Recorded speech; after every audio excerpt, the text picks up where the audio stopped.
E aí, beleza? Bem-vindo a mais esse vídeo. E nesse vídeo eu vou falar como faz a leitura de um data frame a partir de um arquivo CSV. O PySpark ele permite que você realize leitura e criação de um data frame a partir de um arquivo CSV ou de um diretório que contenha um arquivo CSV. E nesse tutorial eu vou ensinar como você faz a leitura desse tipo de arquivo e também vou mostrar os parâmetros mais simples para você conseguir ajustar a leitura do seu arquivo CSV. Bom, aqui embaixo na bio eu deixei um link e esse link leva ao nosso Google Drive, onde tem esse notebook e também tem os arquivos aí de apoio para você entender a lógica dessa aula. A primeira coisa que eu vou fazer é instalar aqui o PySpark. Aqui no caso eu estou fazendo um pip install para instalar a versão dele sem ser uma versão específica.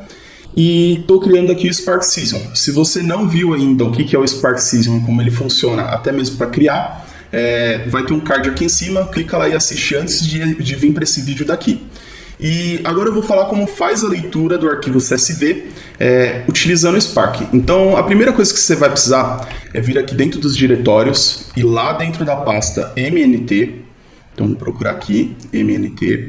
E aqui dentro de MNT você vai colocar os dois arquivos que eu deixei disponibilizado lá dentro do Google Drive. Então subir aqui, ele mostra essa informação que quando parar a execução aqui do Google Colab, ele vai matar esses dois arquivos. E beleza. Bom, a gente já tem os dois arquivos aqui dentro dos diretórios do Google Colab, então a gente consegue fazer esse consumo através aqui do Spark. Bom, como eu falei, lá no Spark Season, a gente cria a variável chamada Spark, e ela é o ponto de entrada para a gente trabalhar com as informações dentro do cluster.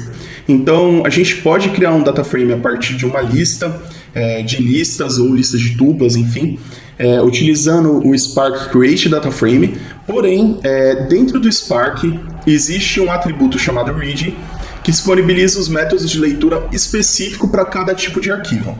E hoje nessa aula eu vou falar só sobre o CSV, que é uma das leituras mais comuns aí de se trabalhar. Então, a primeira coisa que a gente vai fazer é chamar aqui nossa variável que a gente acabou de declarar aqui com Spark Season. Então, a nossa variável Spark. E dentro dele a gente vai acessar o atributo read e tem um método chamado CSV.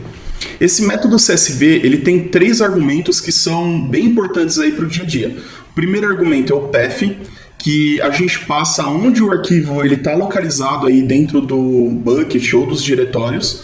Então, no caso, a gente está com o arquivo localizado aqui, eu vou copiar o caminho, e a gente coloca aqui, path vai receber, e aí, entre aspas, simples, aqui o diretório. E o retorno disso daqui, que eu estou selecionando, ele é um data frame, e a gente pode atribuir ele para dentro de uma variável. Então, no caso, eu vou criar uma variável aqui chamada df, e vai receber isso daqui, que vai retornar um data frame.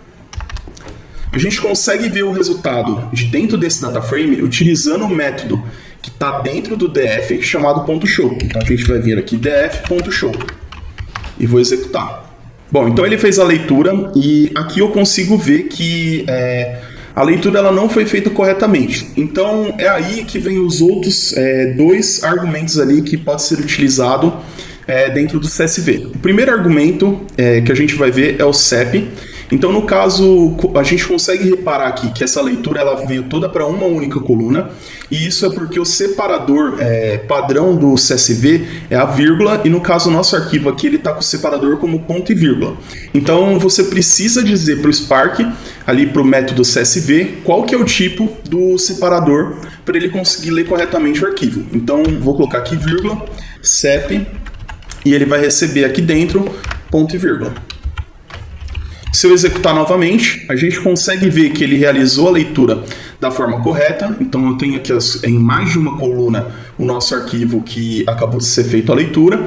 Só que existe um porém. A primeira linha que a gente tem aqui, ela é a linha onde contém o nome das colunas, só que ela não está sendo considerada para isso. Então a gente consegue resolver esse terceiro tipo de problema utilizando aqui o parâmetro header. Então o header ele recebe um booleano, ou seja, verdadeiro ou falso dentro de uma string, falando se é para considerar a primeira linha como o cabeçalho da data frame ou não.